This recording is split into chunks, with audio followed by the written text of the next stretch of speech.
841 million pesos na bawing pera mula sa korupsyon na ibalik na sa kaban ng bayan ayon yan sa Department of Justice. Why so little? Asa na yung iba? Ang liit.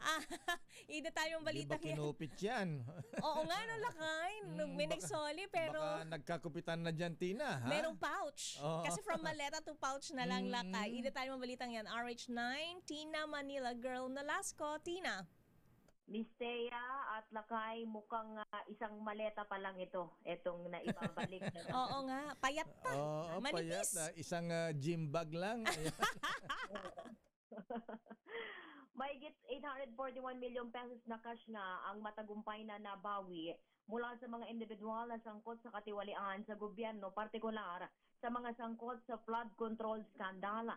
Ito ang inanunsyo ng Department of Justice o DOJ kasunod ng pagtiyak ng Pangulong Bongbong Marcos sa kanyang ikalimang State of the Nation Address o SONA na lahat ng mababawi sa mga tiwaling kawani ng pamahalaan ay ibabalik sa kaban ng bayan.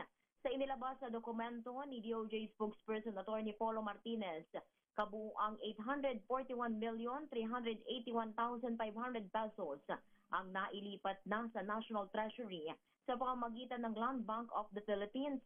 Kabilang sa mga nagsauli ng pera, sina dating DPWH officials Henry Alcantara, Gerard Opolencia, Roberto Bernardo, at Sims Construction Trading owner at manager Sally Santos. Pinasalamatan din ng Department of Justice ang Pangulo sa ipinakitang pagtitiwala sa National Prosecution Service para sa pagpapatupad ng hustisya at pananagutan sa gobyerno. Tiniyak din ng DOJ na magpapatuloy ang kanilang pagkilos sa pakikipagtulungan sa Office of the Ombudsman habang iginagalang ang konstitusyonal na mandato nito. Ito si RH9 Tina Nolasco para sa DZRH, una sa Pilipinas, una sa Pilipino.